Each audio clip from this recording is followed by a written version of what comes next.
بینندگان گرامی، خوش آمدید به برنامه خبری تلویزیونی آسیای مرکزی. سرخط مهمترین خبرهای روز. پدر پیشوا و پسر پرزیدنت سرقانون را برای پرزیدنت شوی رستم امامعلی تغییر می‌دهند. تصویب طرح همکاری نظامی و امنیتی ایران و تاجیکستان در پارلمان ایران. ایران با سازی نقب استقلال تاجیکستان را به پایان رساند. تلاش زنی تاجیک برای نجات کودکان در سرخط رسانه‌های اروپا. بازی اولی سنجشی میان قهرمانان کشور استقلال و خوجند، نتیجه 1-1. اینک برای رستم امامعلی پسر بزرگ رئیس جمهوری تاجیکستان زینه آخری بالاروی در منصب معین شد. با گمان غالب رستم نامزد یگانه به منصب پرزیدنتی در انتخابات سال 2020 خواهد بود. خبرگزاری ازیا پلوس با تکیه به منابعش خبر داده است که یکی از جزء تغییرات به سرقانون که باید به زودی برای پرسی عمومی گذاشته شود پایان بردن سن نامزد به پرزیدنتی است. بعد تصدیق این طرح تغییرات، نامزد مقام پرزیدنتی تاجیکستان می تواند نفری باشد که به سن 33 رسیده است و 10 سال اخیر در تاجیکستان زندگی کرده است. الان حد اقل سنی که قانون برای نامزد معین کرده است 35 ساله می باشد.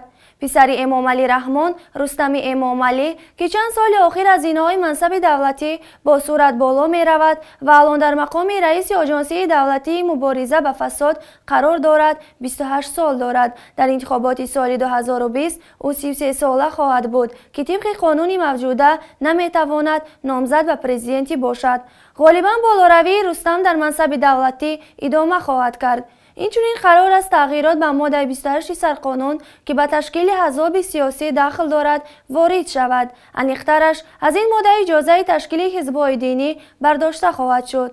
غالباً با این قانون رژیم تاجیکستان می‌خواهد تمام راه‌ها را برای بازگشت حزب ممنوع نهضت اسلامی در تاجیکستان به صحنه سیاسی کشور ببندد. غیر از این، طبق اطلاع این منبع، حد سن نامزدی به هر دو پالاتای پارلمان، مجلس نمایندگان و مجلس ملی مجلس عالی جمهوری تاجیکستان یکسان کرده خواهد شد. عین حال پایان‌ترین سن برای نامزدی به پالاتای پایانی پارلمان 25 و برای پالاتای بالایی 35 است. تغییر دیگری که قرار است به سرقانون وارد شود قانونی کردن حاکمیت‌های پرزیدنتی در تاجیکستان است. حالا در کشور این نمود حاکمیت در عمل است، اما در سرقانون چون یگانه نمود حاکمیت بیان نشده است.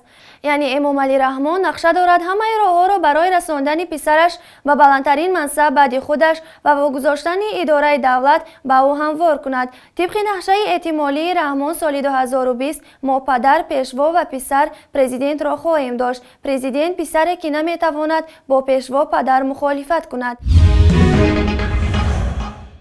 در این روزها در تاجیکستان تبادلات دولتی صورت گرفت.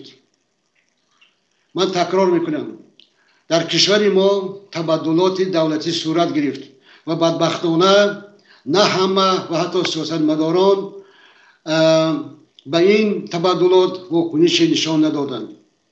پیش از همه من در نظر دارم قبول قانون درباره پیشروی ملت را. چنین یک استاتوس، چون یک انستیتوت، چون یک طرز ساختار و مدیریت در یگان کشور دموکراتی نمیتواند باشد. این یعنی چی معنی دارد؟ هر کسی پرزیدنت شود، امامعلی رحمانوف یعنی پیشوای ملت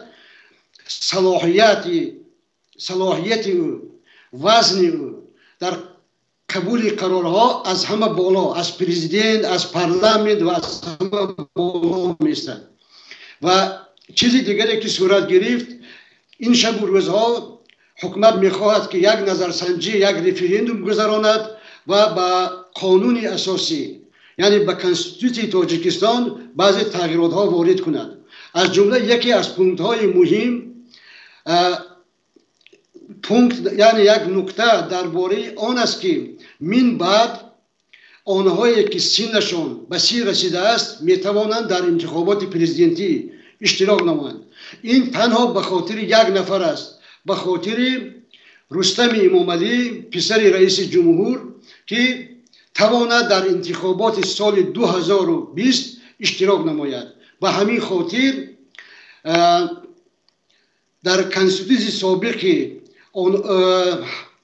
حق اشتراک در انتخابات را اونهایی داشتند که سنشون از 35 بالا است به 30 فرآورده می شود و این همه نشان میدهد که در تاجیکستان کنستیتوسیا قانون اصلا معنی ندارد و بدبختانه قانون اساسی را مردم همچون یک پوشک یعنی همچون یک پمپرس هم قبول نمی کنند. ما قوه های سیاسی تاجیکستان، اپوزیسیون تاجیکستان، انجمن نیروهای سازنده تاجیکستان و تمام مردم شریف تاجیکستان مراجعت می نماییم که در این ساعتهای تقدیرساز بی‌طرف نباشند. از جمله ما به سازمان ملل متحد، به سازمان امنیت و همکاری اروپا، به کشورهای تاثیرگذار نیز با مراجعت نامه و بیانیه ها حتما مراجعت خواهیم کرد. و چیزی دیگر، در پس این دیگرگونی ها، در پس این تحقیر به حق قانونی اساسی، تحقیر به حق مردم تاجیکستان پسامدهای بسیار زشت میستند. این معنی آن را دارد که تاجیکستان مدیل سوریه را پیش میگیرد، آنچنان که در سوریه بیش از 30 سال حافظ اسد پرزیدنت بود و بعد حافظ اسد پسرش بشار اسد پرزیدنت شد و رحمانوف میخواهد که بعد خودش همچون یک وظیفه عایدوی پسرش پرزیدنت شود یا خودش یک عمر رهبر کشور ماند. اما ما دیدیم که در سوریه چی میگذرد. امروز سوریه به خاک و خون آغشته است.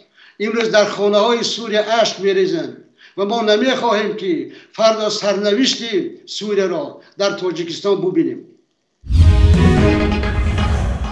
طبق اطلاع رسانه‌های ایرانی، پارلمان این کشور طرح همکاری امنیتی ایران و تاجیکستان را تصویب کرده است. این طرح چند ماه قبل در یک سفر مقامات ایرانی به تاجیکستان بررسی شده بود، اما شرح بیشتری در مورد جزئیات این طرح که پارلمان ایران تصویب کرده است هنوز دسترس نیست. برخی از رسانه‌های ایرانی تصویب این طرح را پاسخ به ایرانی ستیزی در تاجیکستان خواندند. این دست دوستی دراز کردن ایران روز سه‌شنبه یعنی دیروز در حالی است که در تاجیکستان تبلیغات ضد ایرانی به اوج خود رسیده بود. بعد شرکت رئیس حزب ممنوع شده نهضت اسلامی در تاجیکستان، کنفرانس وحدت ملی در تهران در تاجیکستان سر از مساجد و مکاتب تا مرکز تحقیقات استراتژی نزد پرزیدنت به سیاه‌کنی ایران پرداخته بودند و این کشور را به خیانت متهم می‌کردند. اما به نظر می‌رسد جوش و خروش مقام تاجیک هم پایان یافته است.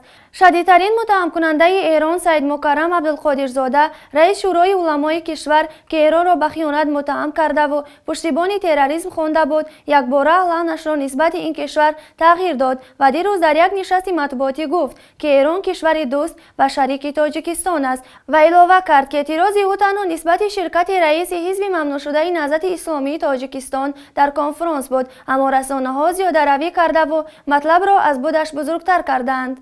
من باید قید کنم که بسیاری در بعضی خبرها بعضی گپ‌ها هم پخش شده است. جمهوری اسلامی ایران با ما دولتی همزبان، هم فرهنگ، ما مناسبتی از اول نیک داریم و در آینده هم همیشه می‌خواهیم که مناسبت نیک باشد. ما هیچ ایرادی در مناسبتی بین دولت داری با فکر من که وجود ندارد، اما این معامله اخیری که هست خب دیگر این ما محکوم کردیم و حکومت جمهوری تاجیکستان ما اعتراضی رسمی بیان کردیم و حکومت جمهوری تاجیکستان هم نوتا به سفیر جمهوری اسلامی ایران هم سپرده. ما یگان دشمنگری نداریم، دوستی صمیمی داریم.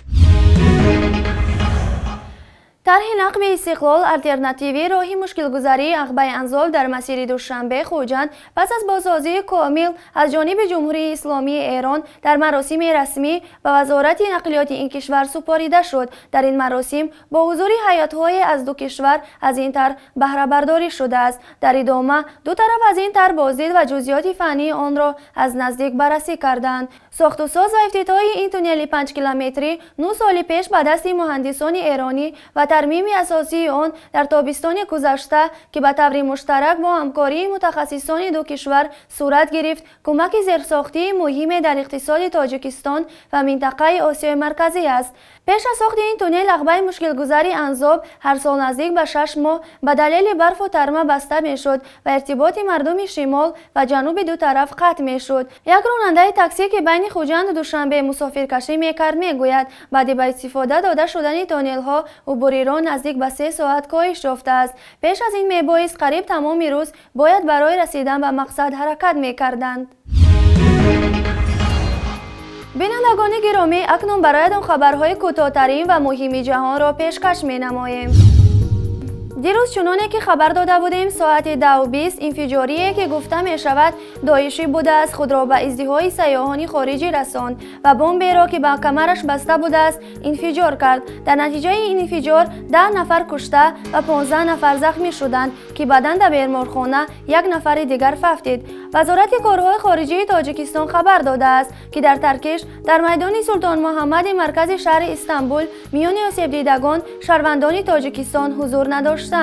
کارشناسان میگویند این ترکش میتواند حصارات زیادی به ترکیه وارد کند چون ترکیه کشوری سیاحی است و این ترکش میتواند به فرار سیاحان از این کشور آورده رساند.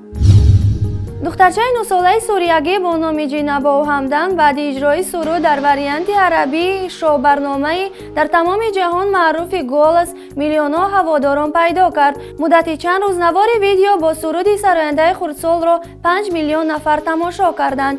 جین یک پارچه از سرود مشهور ویرنیتینم دیتس و ویرنیتینم میر کودکیمان را برگردانید سول را برگردانید را سرایید که باری نخست از جانب سراینده لبنانی رمی بندلی به اجرا رسیده بود. این سرود به کودکان لبنان بخشیده شده است که مدت 15 سال مجبور بودند در شرایط جنگ و خونریزی‌ها عمر به سر برند.